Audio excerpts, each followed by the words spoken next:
Welcome to the People Podcast.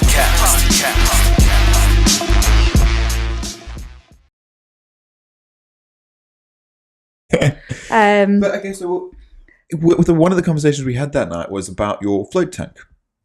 The float tank that ended all float tanks. Yeah, so you've done it once, so you've tried it. Yeah, I'm Give going it a to bash. definitely have one again. Yeah. How did you find the whole experience? It's totally not what I thought it was going to be. Like, I thought you would go in and instantly think of nothing. Mm-hmm. And like almost that your brain would naturally shut off. That didn't happen for me at all. What did you find? Did you go in there sober, stone cold sober? Yeah, completely sober. So these are them. Yeah, so for anyone that doesn't know this as well, a float tank. Well, the one we used hasn't looked like this before. We It go in doesn't the quite look like side. that. Similar idea. Very similar. It's big. Like you can't touch the sides. It's like sensory deprivation. it's more Kind of like that one, yeah. Yeah. The entrance is on the side. So it's very much like the water is the same temperature as your body. You feel totally weightless. There's no sound. There's no light. There's nothing to stimulate you except your own There's brain. loads of salt in the water, so you float on top of the water. You don't touch any of the sides. Did you taste the water when you did it? I may have. I had a little taste as well. I don't think I intentionally tasted it. I was like, The idea behind them is that you don't feel anything. You don't have any external stimuli. So everything's dark. So your mind can function at a slightly higher capacity or higher rate. Yeah. And so I've done them. I've done them three times. you had or so. three? Yeah. I've only had the And one. I found the first one very, very useful. And the subsequent two less useful, so I needed three. Then I kind of called it quits. That was about a year ago, though. I might go give it another bash. give it like I a whirl. did think it was good, though. So how did you find it? It was, I had it a very key kind of turning things around time. So I was working out what I was going to do about my relationship at the time. Did you go in there with that intention? Or did you go in there and just go, I'm just going to see what this is about? I went in thinking, I know I have shit to deal with, but hopefully I'll just think of nothing. Like, I kind of thought, I'll let this bit bubble and then that'll go away. And then I'll just be able to think of nothing. And then that'll be nice. What was it that convinced you to go into it? Oh, it was only that, Liam, my friend, bought it for us. And he was like, because he knows I suffer from anxiety. And he was like, I think this will really help you. Like, kind of just have a bit of time in your head and just see what it's like. Mm-hmm. And so like I trust his opinion, so I was like, I'll just give it a go.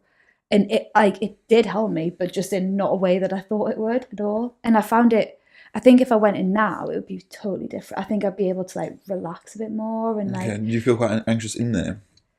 No, weirdly, I thought I would. Like a lot of people like get out halfway through or have a little breather. I just stayed in the whole time. You found it quite comfortable? Yeah, and well, except for there's like a little bit towards the end where they put the music back up and that's a sign that you need to start coming round and that you need to get out. And that's when I must have been like slowly rotating in the tank. So like where I thought I was no longer. So like I started like stroking for the door handle and I was like, oh my God, it's not where I thought it would be. And like don't panic and start like slightly like crawling the walls a little bit trying to get out. So that was a small like panicked moment. But apart from that, no, I thought it's like a really, it's nothing like anything I've ever experienced before. Like really peaceful, I guess. kind of describe or akin it to that moment when you're lying in bed and just before you're about to fall asleep. You don't really know where you are. You're not really fully conscious in your like physical self. You're kind of drifting. You're not asleep. You're still kind of awake. It's kind of, that's what physically, that's what I kind of think it is. Yeah. So what kind of revelations and what kind of things did you think about, if you're happy to talk about that? Well, it was then that I realised that the relationship I was in was needed to end.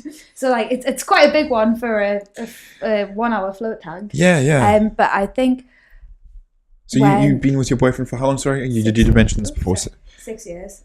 So it was about like. Right. I'd fuck this up. We'll just edit Jack out. It'll be fine. Make him invisible like an avatar. He's going to be doing it. He's the producer. So, yeah, it was just, I'd been toying with lots of information, like ideas and stuff. Like, I need to think about this. I need to like do something about it for a while. And it was the first time I'd really had to face it. Like, where are you gonna go except for like look it square in the eye? So that's what. So like, a joke about now with Liam is like it was life changing. It actually was life changing.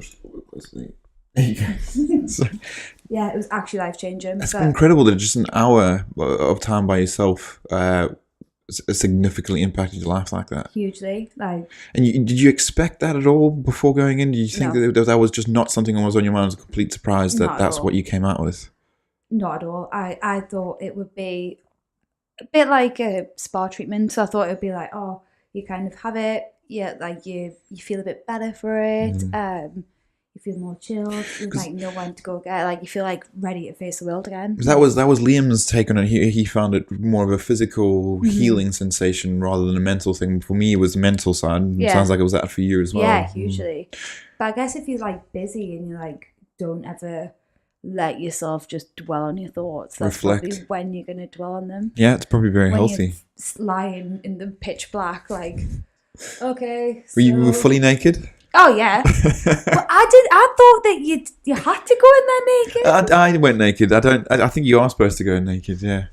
I thought everyone went in naked. I think you do. Yeah. Jack, naked. Did you go naked? You also done it.